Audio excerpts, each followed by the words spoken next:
Hello, I'm Boyd Mattson, host of National Geographic Explorer. Forget what you thought you knew about dinosaurs. In this program, we'll show you revolutionary new discoveries that are rewriting history. This was the Ultrasaurus, or at least it was its front leg. The entire dinosaur was more than 5 stories tall. It wouldn't even fit inside this building. Hold on to your seats. Paleontologist Paul Sereno is going hunting for a new kind of sauropod. It's a search that will take him on a brutal trek through the searing heat of the Sahara Desert. But even if he finds one, how will he ever get it home?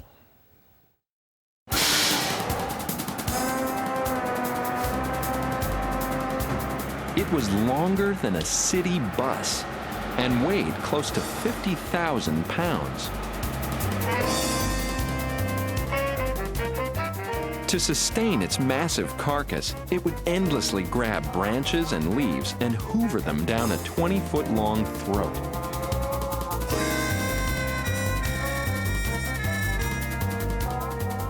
With each step, a weight greater than an 8-ton wrecking ball would hit the earth.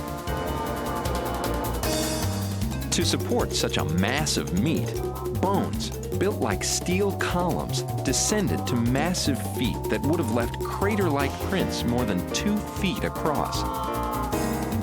So, you might be wondering, could you hear one of these things coming through the forest on a quiet spring day?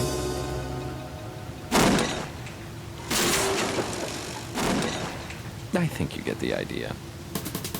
It's called a sauropod, a type of dinosaur that was one of the largest animals to ever walk the earth. Hold on to your seats. And this man has the daunting task of finding one and digging it up. Hang on. All in the furnace that is Africa's Sahara Desert.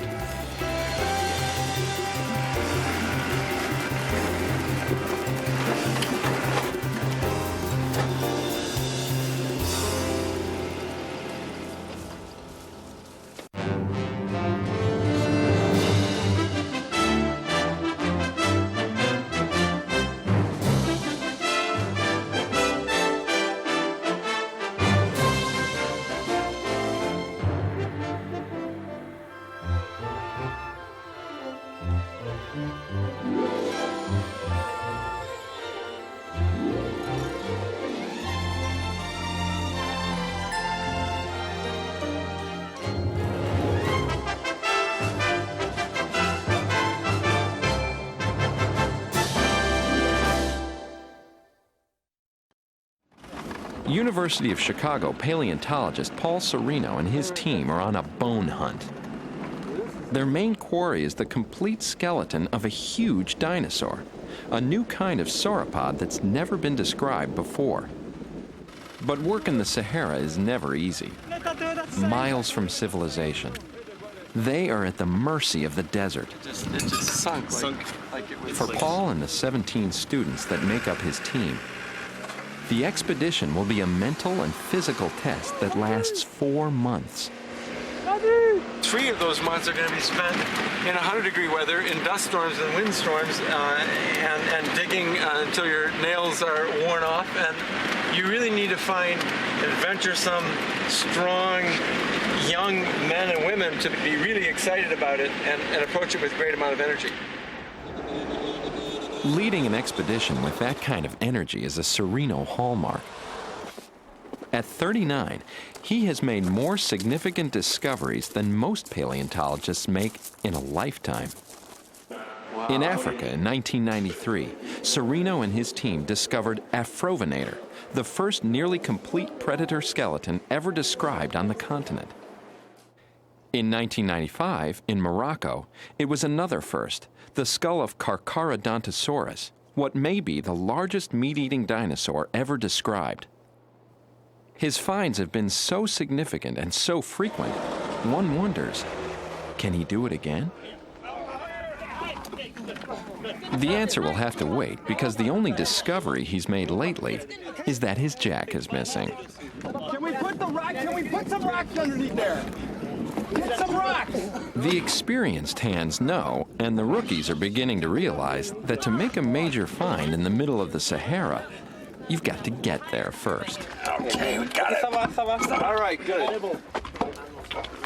That's all because our hijack is missing every year. 5 weeks ago, and a long way from here, Serino and his team arrived in Accra, Ghana, on the coast of West Africa. When the ship carrying everything they need for the expedition finally arrives in port, the crew works through the day and into the night unloading. At first glance, it's not clear whether they're going on an expedition or simply planning to open Africa's first Walmart. The huge inventory will be managed by Serino's partner and wife, Gabrielle Lyon. We're definitely stocked. We have 50 pounds of rice, 150 pounds of couscous, close to 500 pounds of pasta, and then toilet paper, close to 800 rolls. And it's white, unscented. Yeah, I got a complaint about pink toilet paper one time, so. We're headed out, finally.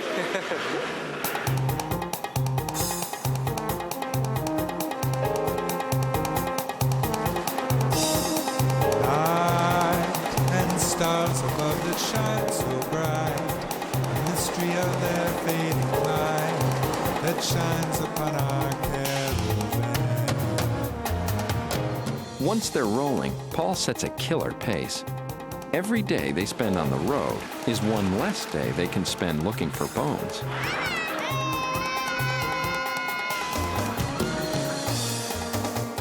They are headed for Niger. But to get there, they must first cross Ghana, then part of Burkina Faso. That's 1,500 miles on less than gorgeous roads. The first few days are grueling and typically end in nights like this one at the scenic Hotel Mobile, a gas station parking lot. We'll try and get a couple hours rest here, an hour or two rest, and then we're going to be on the road again.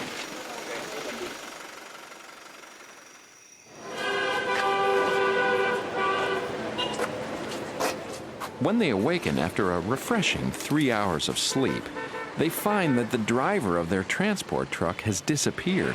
So we don't know where he is. He's in town somewhere? The driver is in town somewhere? Paul has been in Africa for weeks and hasn't touched a bone. So this is paleontology? It's all part of three-ring circus. It's all part of, it's a little piece of why, it just takes a lot of energy besides walking and striding in the desert to actually make these discoveries. At least we found the driver, though. We found the driver. Though getting this expedition across Africa is a struggle, it's nothing compared to the challenge faced by those who discovered and then tried to explain fossils in the first place. Take a prominent English museum curator of the 1600s named Robert Plot. In addition to dealing with all that hair, Plot faced a dilemma. He had unearthed a remarkable 2-foot-long, 20-pound thing. But what was it? Plot believed it was part of a giant human, but couldn't be sure. Like most thinkers of his day, Plot's conception of the world was based entirely on the Bible, and there's no mention of dinosaurs nor extinction in there. So what was it? Years later, an editor saw the illustration and titled it Scrotum Humanum, for obvious reasons. And though no one was likely to have believed that they were the petrified genitals of a giant man, given 18th century knowledge about Earth's prehistoric past, which would have seemed more plausible? That it could have been the fossilized private parts of a giant human, or part of the leg bone of an even bigger lizard? It would take 100 years and many more fossil discoveries before the thinking about Earth's past left the Dark Ages behind. Serino's problems are a lot less philosophical. It's flooded. Of the last 32 hours, they've been driving 28 of them. Now Paul has to gird up for one of the great trials of any expedition, the border crossing. Get your passports out. And just stare at the vehicles and I'll see what the situation is. At border crossings, the situation is never the same. Sometimes Paul may have to haggle over the crossing fee. On other occasions, flashing a copy of National Geographic with an article featuring Paul may have the desired effect. He'll do whatever it takes to get across quickly. There's a phone call from the embassy. The team spends as much time getting over borders as they do actually driving. They're very friendly, but I think they could use your advice. Challenging as it is, Paul wouldn't even be looking for bones were it not for 18th century scientists like Georges Cuvier. It was this French anatomist who finally concluded that there was something called extinction, that huge animals had once walked the earth. Cuvier's work inspired other scientists who made many new fossil discoveries. But in the early years of paleontology, one of the most important developments wasn't a new discovery, it was a dinner. In the 1850s, to celebrate the opening of an exhibition of life-size models of something called dinosaurs, English anatomist Sir Richard Owen was honored with a banquet. It was Owen who had captured the public's imagination when he coined the word dinosaur, which meant terrible lizard. But then the widely publicized dinner took curiosity one step further. Perhaps because the meal was served inside the body of one of these beasts. Any animal whose carcass could handle a formal dinner for 12 was worth a look, and when the exhibition opened, the public was astounded. The first of many dinosaur crazes was launched. From fairs like Owen's exhibition to the New York World's Fair more than 100 years later, dinosaurs were prominently featured and became fixed in our imaginations, keeping kids up at night and driving some souls to the ends of the earth to find more of them. After 5 days, 14 flat tires, and not a lot of sleep, the expedition has finally reached Niger. That was the easy part. There are potentially dangerous obstacles ahead. A civil war in this area ended only recently. Violent attacks on the road, in which people were killed and vehicles stolen, happened just last week. I told you that we might require an armed guard before we left. I didn't know the details of it. I didn't know what happened last week. That was in the future then. We have items that people want, items that they have killed people for. It's a personal risk going out there. There's no question about it. You know, if something happens or if people feel that whatever their obligations are, whatever their personal feelings are, that they've reached that point and want to go back. I don't blame anybody for that circumstance. I will help you leave, in a timely fashion. In spite of the danger, no one wants to turn back. The caravan heads north, deeper into the desert, further from civilization, toward a bone-rich place they call Fako. That's where Paul found sauropod bones on his first trip to Niger 7 years ago. From now on, though, everything they do, from driving to digging, will be done under armed guard. Is this a good direction here? 20 degrees left. Is the site? Yeah. 20 degrees left? Yeah. Okay, so we come back. Using the coordinates from Paul's previous visit and a satellite navigation system called GPS, they are able to find a prehistoric needle in a desert haystack. So we're 10 kilometers away? That's right.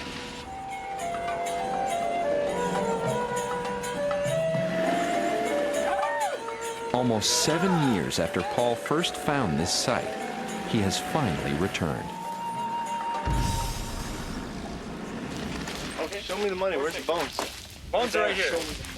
You had a dream that started at that spot 7 years ago, and you now have the chance to see what really is there. Some of the bones are right at the surface, but will there be more below? It's amazing. Are they connected to the rest of a 60-foot-long, 25-ton dinosaur? There's a lot of stuff here. Before they find out, they'll need a place to stay. Kitchen stuff? Yeah, I got it.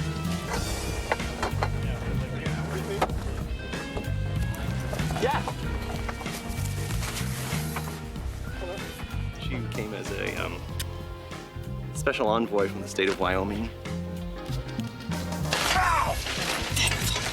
damn it! 108. 108. That's on the wrong side.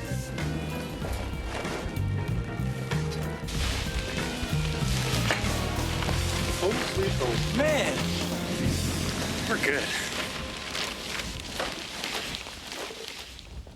The bones are pinned underneath tons of rock, which will have to be removed by hand.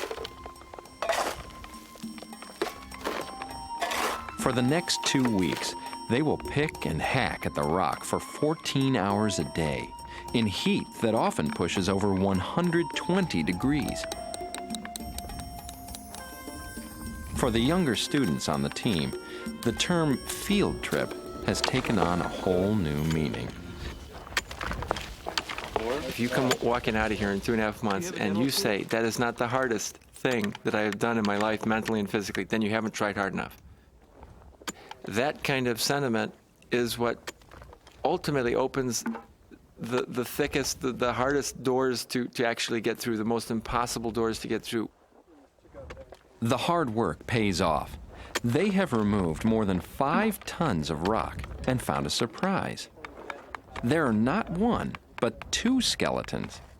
It's a multi-body death scene. Well, we have a couple of skeletons mixed at the site. That's a conclusion we've drawn after a lot of work. What we've discovered when we first started peeling back the mound here is the hip region and backbone of a very large sauropod. Here's the vertebrae here. It appears that the animals were the victims of a huge flood. Extremely powerful currents piled their multi-ton bodies in a stack, and the river sediment buried their bones. While they now have the 2 skeletons, neither one has a skull. That's because skull bones are delicate and often weather away. But it's a big disappointment for paleontologist Jeff Wilson. Yeah, you can see. I mean, that's what chevron here. the animal is seeing with, that's what it's bringing in food with, that's what it's, it's meeting the world with that skull, and there's a lot of information in it. A lot of times you can follow the neck, and as it gets closer and closer and closer to the head, like over here we have a complete neck almost all the way up to the last vertebra that's before the head, and then no head. And then no head is a common refrain among paleontologists. Of the roughly 70 species of sauropods that have been found, only about 12 have heads. But there's still the chance that underneath the pile, they'll find the prize they're looking for. And that's why I'm hoping that maybe parts of the skull got snagged underneath, and we're not going to know until a little bit later.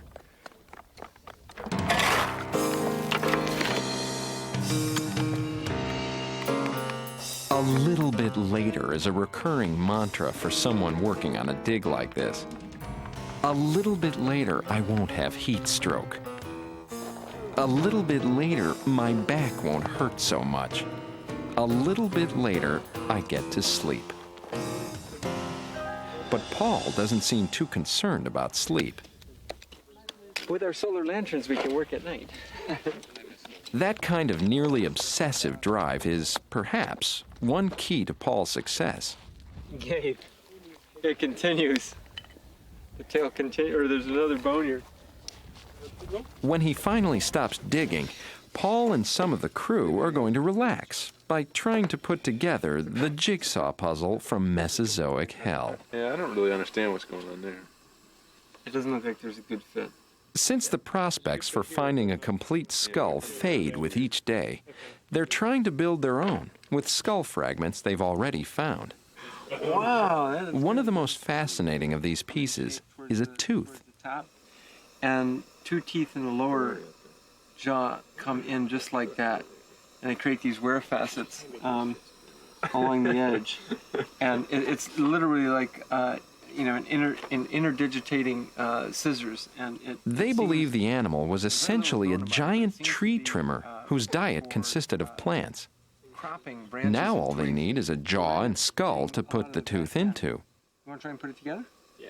They've got about 10% of the skull reconstructed. You can actually see the brain cavity, which is right at my fingertips here.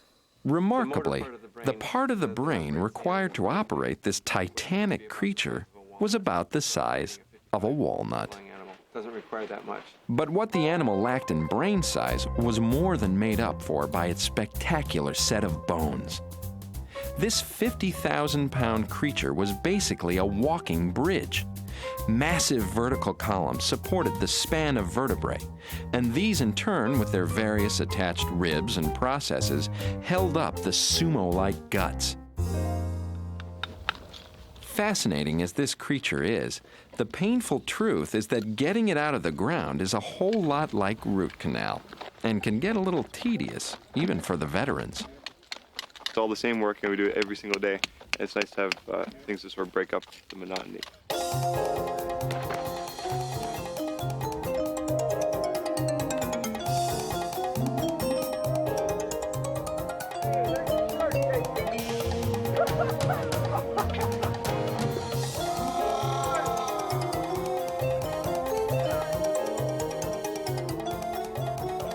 The temperature right now is the coolest it's ever been since we've been here. It's probably about 110, 112. I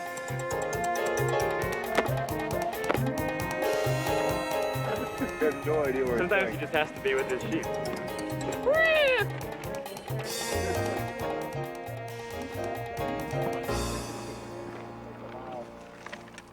Perhaps the only thing more monotonous than digging for dinosaur bones in the desert would be guarding people digging for dinosaur bones in the desert.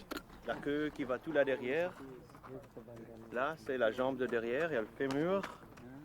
After a couple weeks of watching the team work, some of the guards come over to take a closer look at the ancient death scene. They know it's the big animal. I mean, they often refer to it now as the big animal because they see big bones and you know, it could have been that there were many species here, but it seems like this animal is very dominant, and so when we talk about the big dinosaur, you know, they know what we're talking about.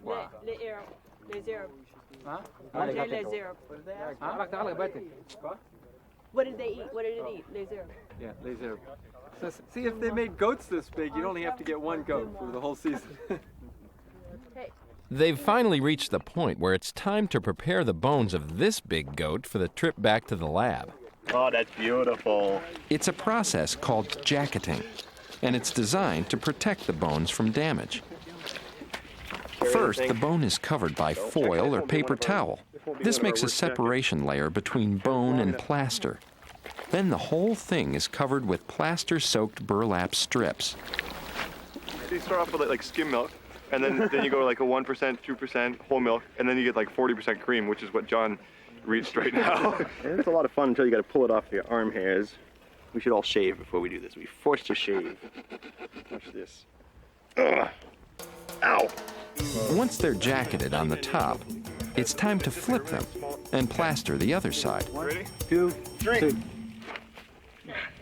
But the word flip implies something light, like a coin. These coins can weigh more than 2,400 pounds. Perfect. 1, 2, 3.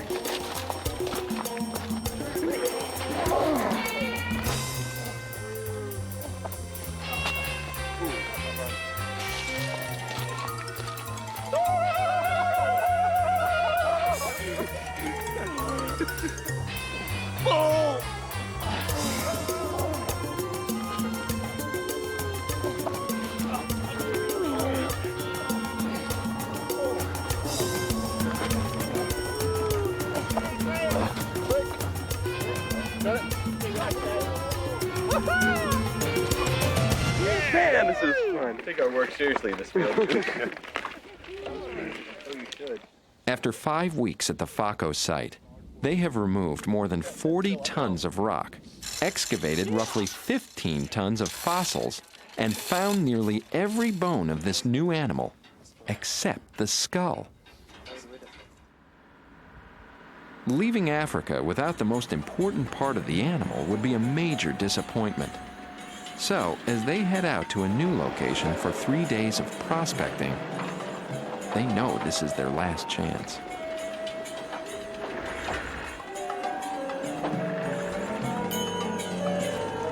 On their way to the new location, they stop at a small village. In the Sahara, where there's a village, there must be water.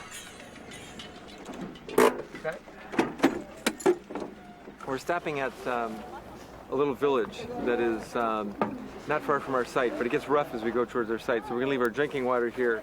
Strategically, it's also close to well water for camels. And we'll use that well water for camels for our plaster. This is a town called Merindette. It's a town that is not far from the fossil localities, a little village, a camel stop. It's got a lot of wells, and the people are very friendly here. And so we're going to give them a little gift for watching over our water. You only have so many chances to travel around the world and see stuff like this, and it really is part of the fun of doing an expedition like this. Frankly, it is a great break from the routine. A well in the Sahara is a magnet for life, attracting everything from people to camels to goats. It's the crew's best glimpse of daily life for the desert people known as the Tuareg. Hungry? Good luck. For good luck. Like good watering holes the world over, it's a great place to catch up on gossip and other useful bits of information. He says he found 2 more skeletons, if you're interested in going to look. I don't know if we have time. What's the distance? How far? Oh, that's a tough question. Yeah, how about in time? It's never far. Qu'est-ce que c'est la distance? You can see from the number of animals, the number of people here, that they walk all over the desert. And so if there's an obvious skeleton somewhere, probably somebody's seen it many times. And so this man seems to have wants to lead us to something that he believes we might be interested in. This isn't the first time Paul has relied on the Tuareg and their keen knowledge of the desert to find bones. It's a mutually beneficial relationship, in spite of some curious communication problems. The one thing that you do need to take account of is that they will direct a car typically like they would direct a camel. And this can be quite a challenge when you're going to find a location, because very likely, they've never been in a car before or ever driven to a spot out here. They've always gone by foot. All right, let's take a look. The Tuareg man would like to, but opening a car door is as alien to him as riding a camel would be for Paul. There you go.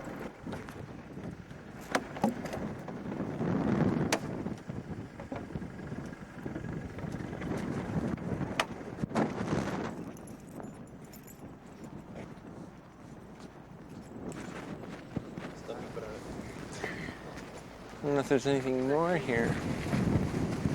Waiting to see. It's that vertebrae and some limb bones. Limb bone frags.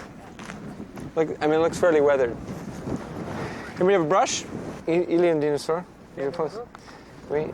The bones are badly weathered, and Paul knows from a previous trip that better specimens and the chance for a skull lay further down the cliff line.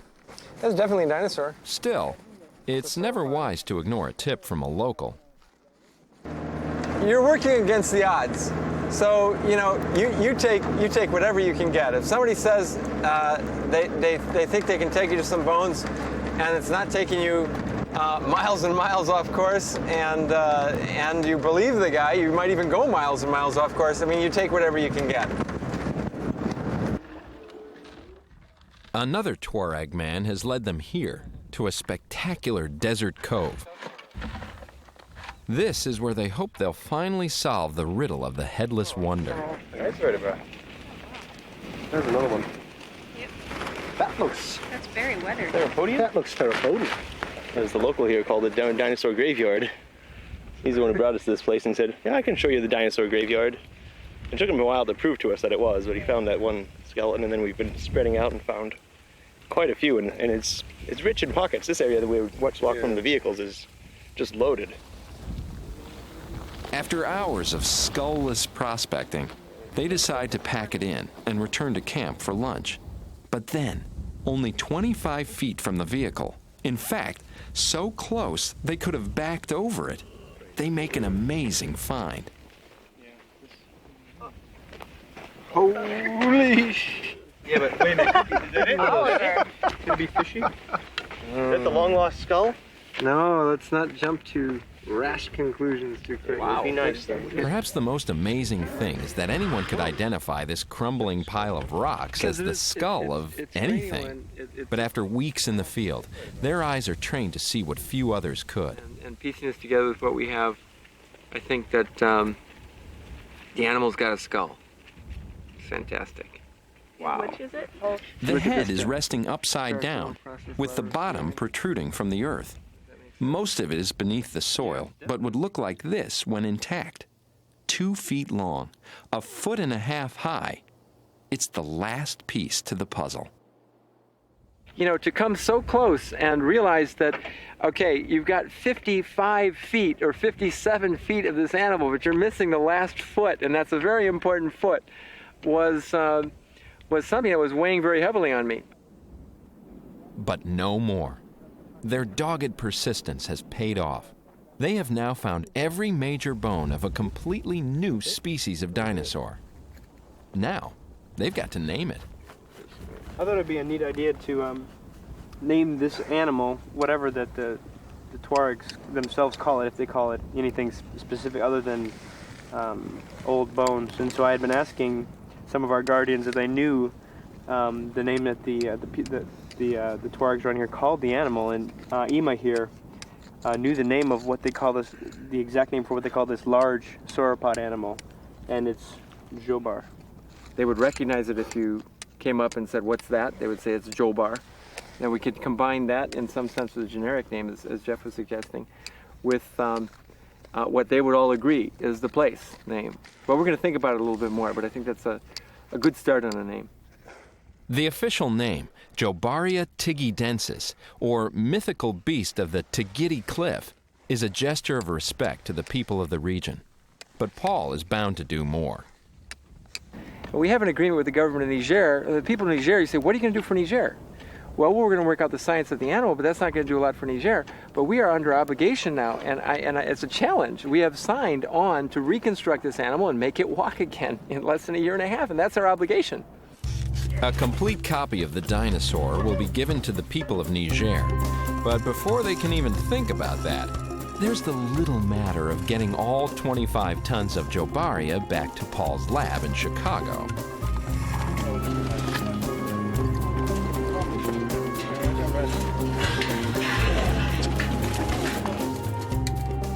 Then they'll begin the mammoth task of making the animal stand up for the first time in 135 million years.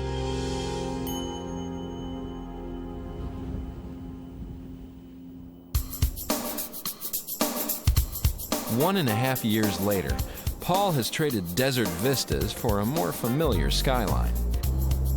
If he faced a difficult challenge in the desert, he faces an even tougher one now. That's because Serino now plans to reconstruct not 1, but 2 massive Jobaria skeletons, and the deadline for unveiling them is only 2 months away. Maybe it's not the best time for a jog. But Paul isn't running for his health, he's running for money. Every day for the last few months, he's been training for the Chicago Marathon. Someone has said that if you can finish this marathon and beat some other celebrities, we'll help you do whatever you want to do. And what I want to do is build this dinosaur. If Paul can beat the other celebrities in the race, he can win money to help build it. One little detail. Paul has never run a long-distance race before, much less a 26-mile marathon. Reconstructing hundreds of dinosaur bones and running a marathon are a lot more similar than some of Paul's students would like to think. Paul and the team brought back more than 50,000 pounds of jacketed bones. First, the bones are extracted from the plaster, and then meticulously cleaned and prepared for casting. The bone cleaning marathon has lasted for months.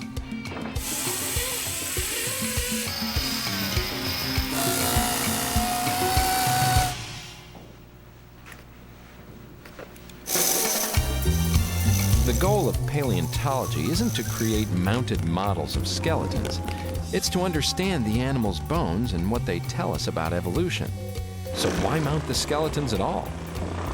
I think the whole process of mounting these animals is a fantastic part of my job and part of this work and part of the study, because you know, our inquisitiveness doesn't end with the clean bone.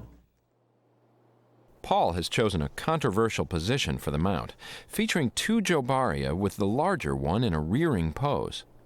You look at that skeleton, you're going to say, wow. And I think it's going to immediately raise questions in your mind. Could these animals really move like that? Could an animal rear on its hind limbs? I wanted to say a lot, not only aesthetically, but scientifically, that we think this animal could do this, and we're going to try to prove it. He has to prove it because he's a scientist. After all, he's not creating some kitschy decoration for a miniature golf course. These models have to be scientifically accurate. So to prove that the dinosaur can rear, they have to figure out several things. First, were Jobaria's bones strong enough to support the awesome weight of the dinosaur when it reared? I can't wait to see this. The answer may be in this basement. That was the first thing I asked Jeff to try and figure out.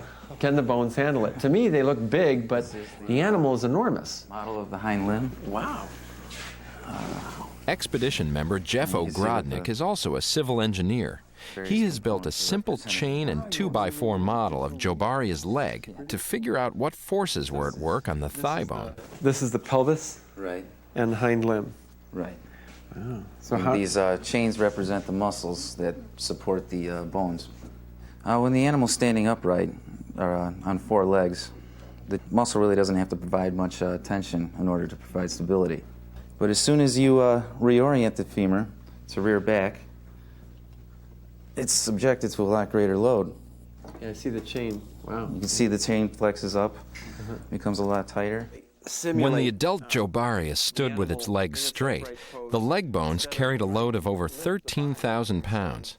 That's the equivalent weight of 3 pickup trucks. The center of mass. But when the animal reared back, it created an incredible amount of bending force on the thigh bone. Easily enough force to snap a nearly 1-foot diameter tree trunk like a toothpick. This device here. But Jobaria's bones were built to take it. In fact, Jeff's calculations and model revealed that the bones were so massive, they could have handled 3 times that force. Maybe our impression of sauropods as big, plodding donut eaters was wrong. Jobaria seems to have been tremendously athletic and strong. Paul now knows the bones could handle it, but wants to actually see how it was done. For that, there's nothing quite like working with a real sauropod. Or a gazelle, that kind of stuff. Really moves. Oh, yeah, he moves. Or at least the next best thing. You can watch what he's capable of and how he's capable of moving. Okay, son, move up. Paul and Jeff have come to the Bowmanville Zoo in Ontario, Canada. This is one of the oldest private zoos in North America and home to a huge African elephant named Angus. It's the closest we can ever get to anything on the scale of what we're studying. And it's just fabulous to actually be right up next to it and touch it. Okay, Angus, you ready? Stand by. So Angus, stand by means get ready to do the behavior. Zoo director and trainer Mike Hackenberger is helping them figure out how Angus shifts his weight back in order to rear. All right, feet, which is up to the front feet, and stand. See how he puts his weight underneath them? And see how he does it? See how he does it? Lift, lift. All right, well done, good boy. Wow. Now we can do this a couple times. Seeing Angus stand on his hind limbs once isn't enough. You can see the skin does all this stuff. How often do you get the chance to work with a mini sauropod? The angle and how it's positioned while he's standing up. Right here. This way we can track the movement of the hind limb as it... Draw a complete line. Okay. Yeah. Stand by. It's hard for me to imagine a sauropod in the position that we've put it in without a living animal at least this size to gauge our speculations on. Jeff and I have put, it's amazing how easy he does this. It's just, this is an animal that's going to have to lay eggs. It's an animal that is going to be pushing against its rivals. It's an animal that's going to have to mate and reproduce, and these all assume different positions than simply just walking at a slow pace on 4 legs. Could sauropods do that? That's what we're trying to get at. It's striking how easy it is for the elephant to do this, because it's actually an enormous feat. I mean, when you look at the elephant, it's got not only its weight centered over its forelimb, but it's got this huge head and no balancing tail. And yet, by properly redistributing its weight, it really doesn't have much of a problem lifting off the ground in a hind leg stand. Can you see him do it one more time? I'm curious how much he's bending before he actually lifts off. It's not very much, I don't think. See, it's right as he lifts off. Lift. Angus proves that big animals can do lots of things we wouldn't expect, Good boy. including some maneuvers which have no known function in the wild. Head down, lift, hold it. All right, well done. Good boy, very good, nicely done. They need to do a little tree eating here. We're extremely curious as to where the center of mass of this animal is and how much weight it has on its forelimb versus its hind limb. So, how do you figure that out? Maybe you should have greased them up. The answer is at the local truck stop.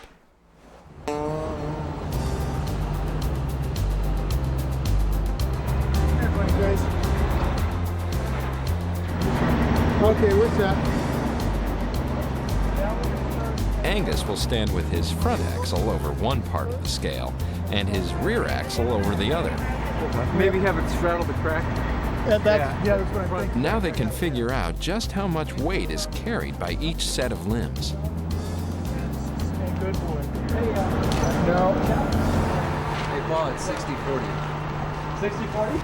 60% of the weight of the animal is held by the forelimbs, and only 40% by the rear. So that's like the exact opposite of our sauropod.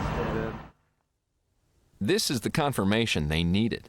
Since Jobaria carried most of its weight over its hind limbs, it follows that it would be even easier for it to rear than it would be for Angus. Paul is now convinced that constructing the model in the rearing pose is sound. But building it is one of the hardest parts of this marathon. Before they can reconstruct the Jobaria skeletons, they've got to copy every bone they've found. That's because they won't use the original bone in the mount. They'll use reproductions. Take the example of the long sought-after and finally found skull. When they found it in the desert, it looked like this. Great. After several months at the equivalent of a skull spa, it now looks like this. So the first thing we did is anytime we had one bone on one side and we're missing on the other side, I reflected it. So I was able to get this shape of this bone without a doubt because we had it on this side. We had this bone, but not this one. So I actually made this one in a hard plastic, an exact replica of this one. We had this one, but not this one. We had this one, but not that one. So I quickly reflected everything, and we were very fortunate in the field to get all of the major jaw bones on one side or the other. Once Paul has finished rebuilding the skull, they will make a copy of it through an appropriately tedious process. What we're seeing here is the first layer of latex. It's a rubber which will pick up all the detail of the bone. The latex is being laid to the surface, and he's going to brush it in so that it gets into all the detail of the bone. 6 more layers of latex will follow until each of the hundreds of bones is covered with a thick latex sheath.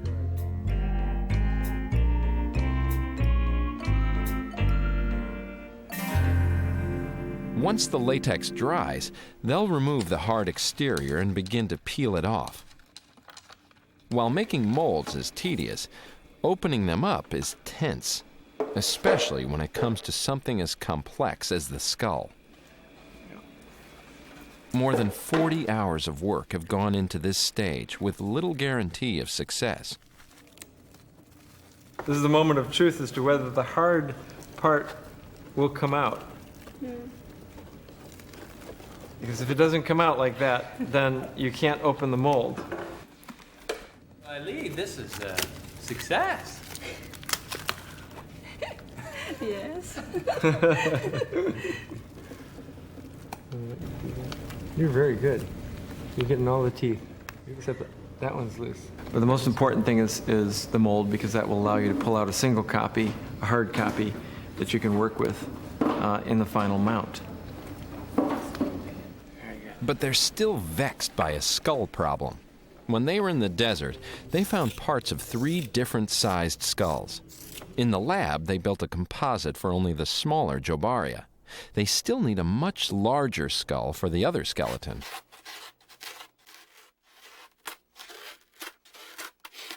To solve this problem, they call Stephen Godfrey, a guy who spends a good part of his life in his basement making dinosaur bones. Godfrey will hand-carve the bigger skull to the exact dimensions required. I know the length of the juvenile skull. I know I have to increase it by 25% to the size of the adult skull, scale it up. So there'll be an awful lot of foam that will be reduced, taken out of here, to produce the finished product. Godfrey is a paleontologist and an artist. For the last several months, he has been busily carving a variety of bones, effectively recreating the missing parts of Jobaria in a fetching pink foam.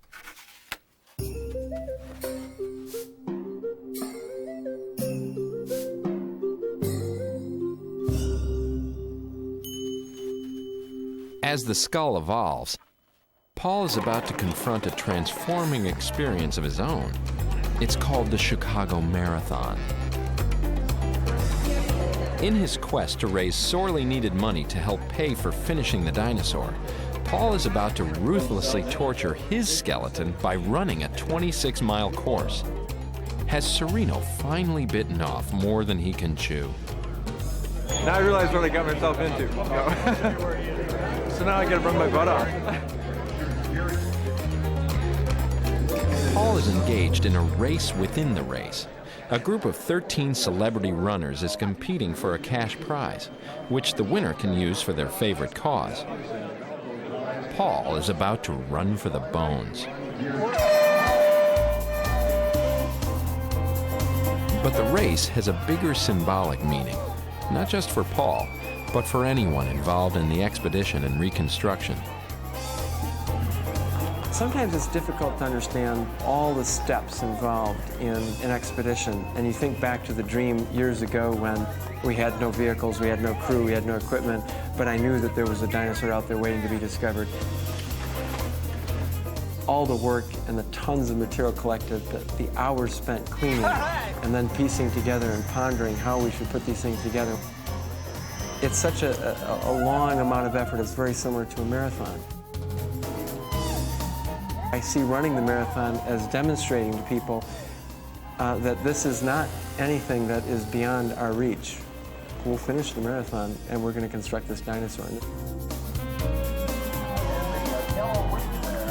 Perhaps Sereno is inspiring because of the scale of the things he tries to do.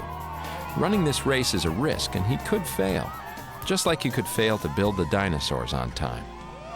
But he hasn't failed.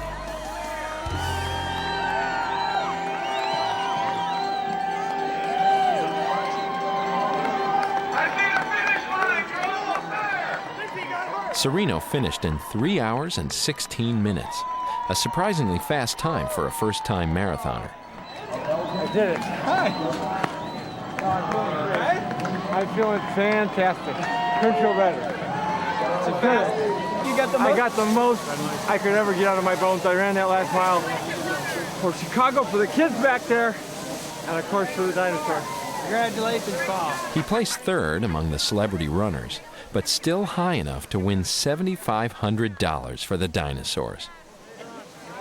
For Paul and his wife Gabrielle, it's an incredibly satisfying moment.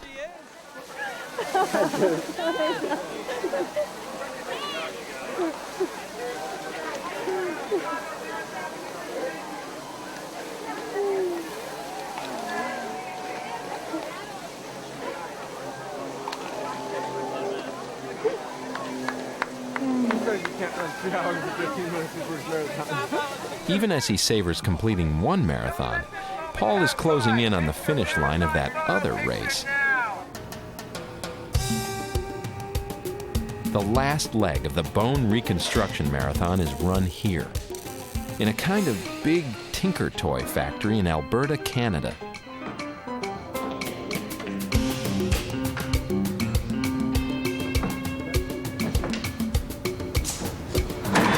Led by paleo artist Gilles Denis, these unique craftsmen are masters at bringing the dead back to life. Each of the plastic bone copies has been attached to a giant steel armature and raised up in the form of two huge Jobaria skeletons.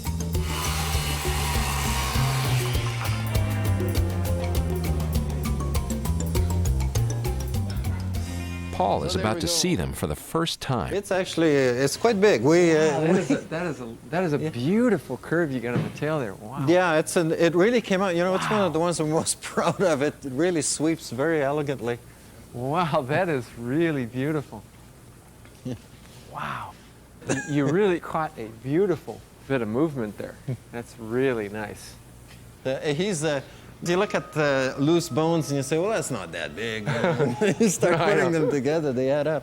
You know, now it really, wow, that's beautifully done. The capstone of this magnificent tower is the skull. Okay, we're going up. Whoa. Oh, just you wait till we get to 28 feet. It really wobbles. It's fitting that the part of the animal that gave them so much trouble from field to lab is the last piece of the puzzle to fit into place. If we can do this. Let me grab onto it this way. Yeah, okay.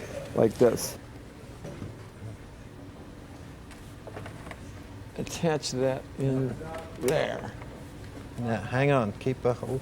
Oh, I see, yeah. Okay, let it go here. Well, we got the skull on there. You want to go back down and take a look at it? Yeah. Well, let's do that then.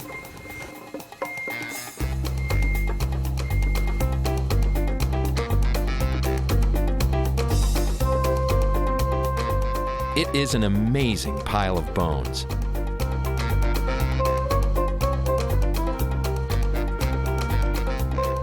The rearing Jobaria alone contains more than 250 different pieces. Weighs about 3,000 pounds and reaches a height of almost 28 feet.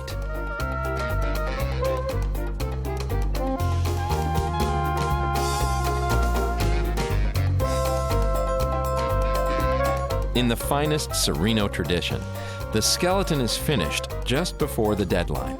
About 1 week later, and 2 years after Paul and the team dug them up, the world meets the dinosaurs known as Jobaria.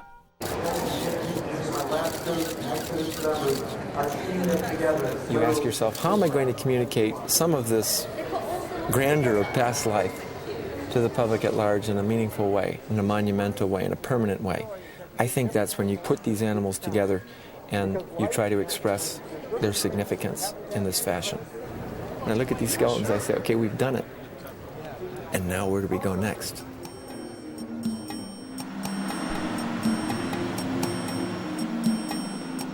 Wherever he goes next, he's bound to find yet another new animal, some creature that will force us to confront our planet's past.